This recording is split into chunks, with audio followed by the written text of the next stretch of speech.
D'abord, il y a eu les panneaux solaires, ensuite les véhicules électriques. Et maintenant, la Chine a décidé de passer à la vitesse supérieure. Elle veut détrôner les États-Unis et s'imposer comme le leader de l'intelligence artificielle. Et tu sais quoi? Eh bah tout indique qu'elle est en train d'y parvenir. Une avancée choc de l'IA chinoise appelée DeepSeek fait plonger les actions américaines. DeepSeek menace l'aura d'invincibilité qui entoure l'industrie technologique des États-Unis. Voilà un petit résumé rapide. Une entreprise chinoise a réussi à développer une intelligence artificielle aussi performante que ChatGPT 4 qui fait partie des meilleures actuellement. Mais ce qui est vraiment impressionnant, c'est qu'elle y est parvenue avec très peu de ressources et environ 25 fois moins d'argent que ses concurrents. Bien sûr, si tu demandes à cette IA ce qu'elle pense de Tiananmen, elle te répondra que c'est une belle place, parfaite pour prendre le soleil et bronzer un bel après-midi d'été. Et franchement, je poserai pas cette question en étant en Chine. Cela dit, comme c'est en open source, tu peux l'exécuter en local, sans avoir besoin d'envoyer tes données sur des serveurs en Chine.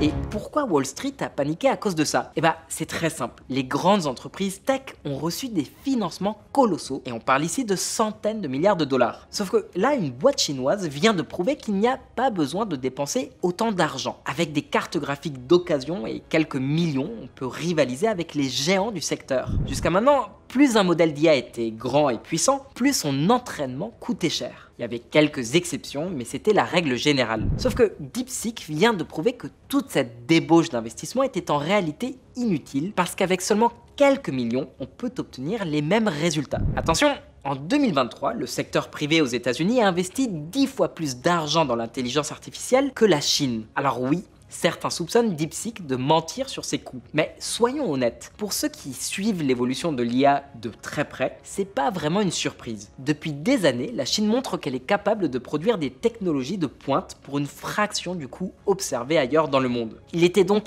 inévitable qu'elle finisse par s'imposer aussi dans l'intelligence artificielle. Et le plus intéressant, c'est que DeepSeek ne vient ni d'une grande université chinoise, ni d'un géant de la tech. Non, cette IA a été développée par une petite société d'investissement. Alors qu'est-ce que ça veut dire? Eh bien, que la Chine n'a même pas eu besoin de déployer une stratégie massive pour rivaliser avec les États-Unis. Ce projet, il est né naturellement dans l'écosystème chinois. Et si DeepSeek a émergé sans effort particulier, alors il y a de fortes chances qu'on assiste bientôt à une explosion d'initiatives similaires dans d'autres entreprises chinoises. En clair, DeepSeek n'est pas une exception. C'est juste un avant-goût de ce qui nous attend réellement. Du coup, la grande question c'est qu'est-ce que la Chine a fait pour devenir aussi compétitive dans cette technologie? Et surtout, est-ce qu'elle peut vraiment rivaliser avec les États-Unis? Et bien pour l'instant, une chose est sûre, la bourse américaine a accusé le coup. Et pas qu'un peu. On va regarder ça de plus près, mais avant de démarrer, je t'invite à t'abonner, à liker et à partager. Et oublie pas d'activer la petite cloche des notifs pour être prévenu dès que les prochaines vidéos sortiront. Si tu as envie de taper la discute, tu peux nous écrire en commentaire ou directement sur Insta. Et si tu as envie de t'impliquer dans l'aventure Diplo, tu peux nous aider en contribuant à notre cagnotte dont le lien est en description. Allez, c'est parti!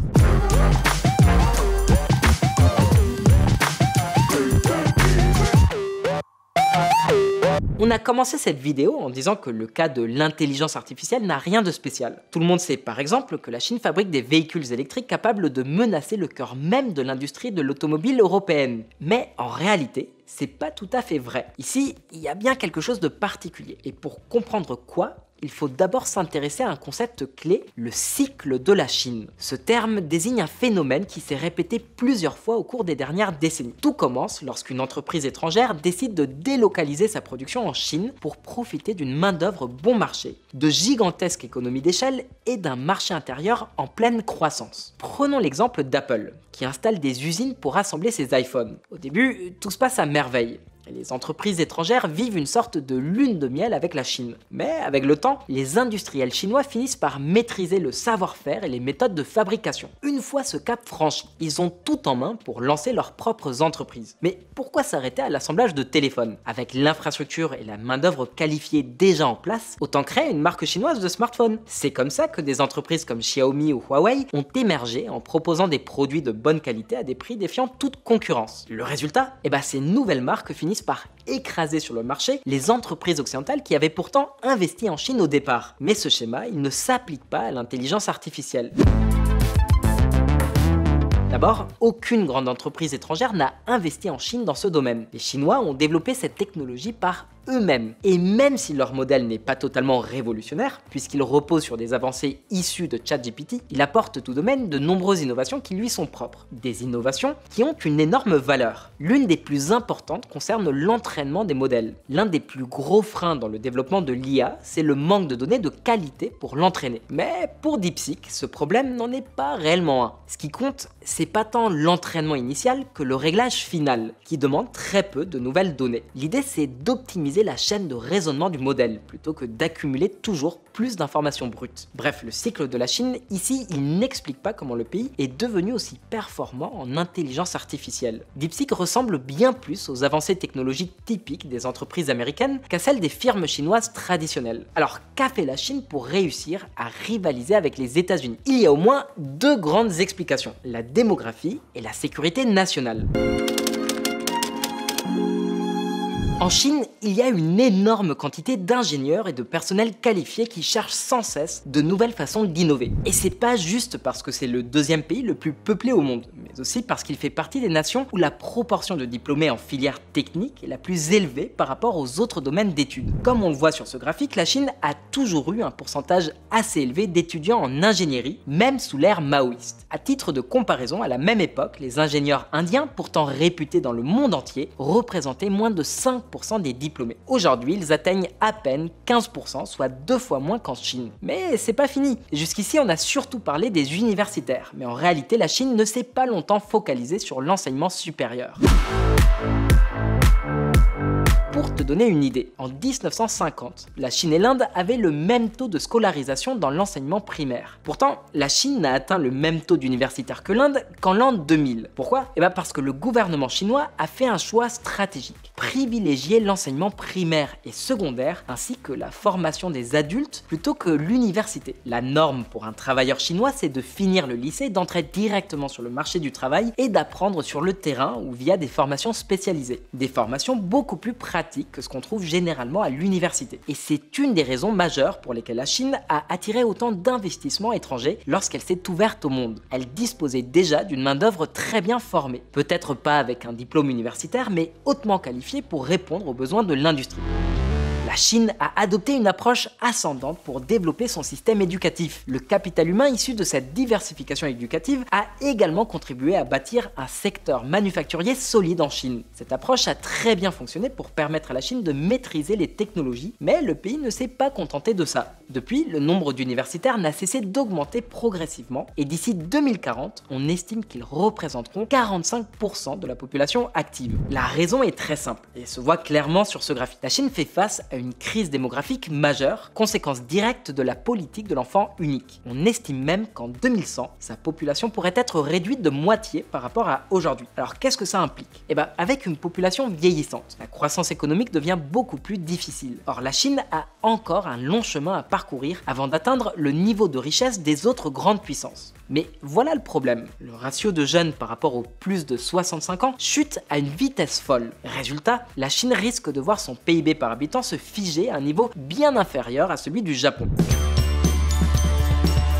En clair, l'objectif est que l'économie chinoise devienne de moins en moins dépendante du travail humain parce que la main-d'œuvre va se raréfier. Il faut passer d'un modèle basé sur les usines à un modèle dominé par les laboratoires et les bureaux. Et pour ça, l'enseignement supérieur, il est crucial. C'est ce qui explique pourquoi la Chine n'a pas seulement des usines ultra compétitives, mais aussi des universités de plus en plus performantes. Et leur ascension ne fait que commencer. Preuve en est, la Chine a déjà dépassé les États-Unis en nombre de citations dans la prestigieuse revue scientifique Nature. Alors oui, il faut nuancer. Le nombre de citations n'est pas une métrique parfaite. Tous les articles cités ne sont pas forcément de la même importance, et on sait que les chercheurs chinois ont tendance à se citer beaucoup entre eux. Mais peu importe, les faits sont là. La Chine est en train de devenir une superpuissance scientifique. Besoin de chiffres concrets? En 2023, la Chine a représenté 63% de tous les nouveaux brevets liés à l'intelligence artificielle, contre seulement 20% pour les États-Unis. Certes, si on regarde le nombre de brevets par habitant, l'oncle Sam devance encore largement le géant asiatique. Mais le progrès technologique ne se soucie pas de la variable par habitant. Alors maintenant, on comprend mieux comment la Chine a pu concevoir un modèle comme DeepSeek.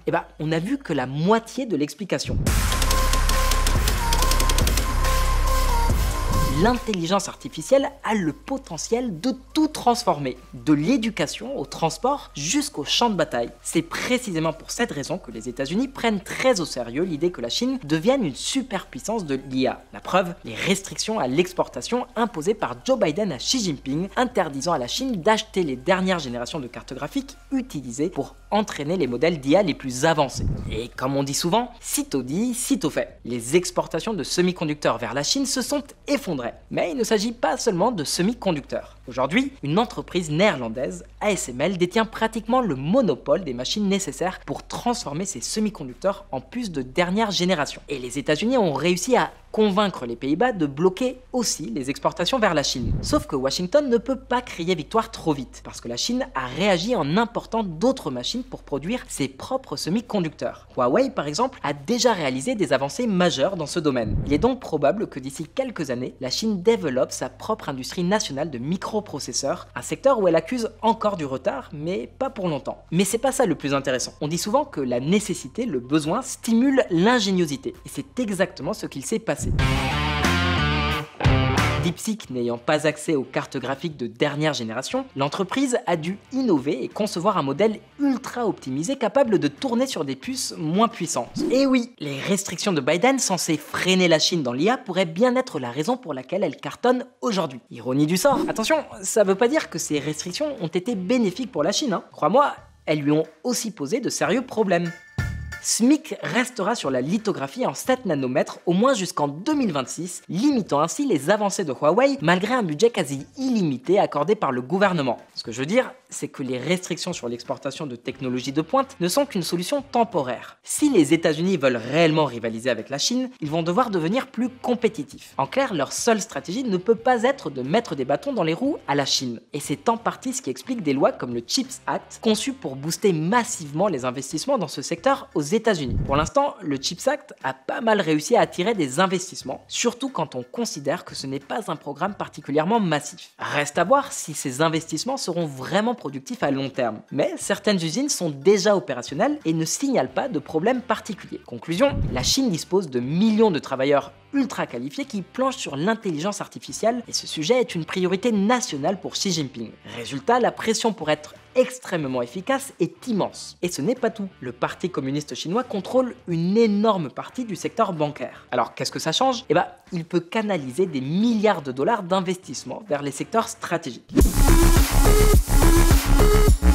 Tu te souviens que la boîte derrière DeepSeek était en réalité un fonds d'investissement? Eh bah, Xi Jinping ne porte pas vraiment le monde de la finance dans son cœur. Il l'a même fortement restreint, surtout à partir de 2019. Conséquence, ces firmes financières ont dû rediriger leurs ressources vers d'autres domaines comme l'intelligence artificielle. Parce que oui, les fonds d'investissement sont remplis de physiciens, de mathématiciens et d'ingénieurs qui utilisent déjà les technologies microélectroniques les plus avancées, notamment pour exécuter des transactions financières à très haute vitesse. Tout ça, ça a mené certains analystes à penser que les États-Unis gaspillent le talent de nombreux scientifiques dans la finance, alors qu'ils pourraient plutôt être en laboratoire à faire avancer l'économie réelle. Est-ce que cette critique tient la route? Eh probablement pas. Même si on met de côté les préjugés que beaucoup ont contre le secteur financier, comme si ce n'était que de la spéculation sans valeur ajoutée, cet argument ne tient pas vraiment. Les grandes entreprises financières comme Citadel ou Jane Street, qui recrutent physiciens et mathématiciens, n'emploient même pas le tiers des effectifs de Google et génèrent moins de revenus qu'IKEA. Le récit est spectaculaire. Regardez ce qu'il se passe quand on met la finance au service du progrès technologique. Mais ça reste un récit. Par contre, s'il y a bien une leçon à tirer de la Chine, c'est pas sur la finance, mais sur l'éducation et l'organisation des entreprises. Parce que c'est là que réside réellement la clé. Et maintenant, c'est à toi de jouer. Est-ce que tu t'attendais à ce que la Chine progresse aussi rapidement en intelligence artificielle? Parmi toutes les raisons qu'on a évoquées, laquelle te semble la plus déterminante? Est-ce que les États-Unis reprendront l'avantage avec leur prochain modèle? Dis-nous ce que t'en penses dans l'espace commentaire. Voilà, c'est tout pour nous aujourd'hui. On espère que t'as appris des trucs avec cette vidéo. Compte sur nous pour te tenir informé de toute évolution de ce dossier d'actu. Pour suivre la géopolitique avec notre team, abonne-toi, partage et like. On est aussi joignable via Instagram et si tu veux nous filer un coup de main, il y a une cagnotte en ligne avec le lien dans la description. Allez, à très vite, à ciao, bonsoir.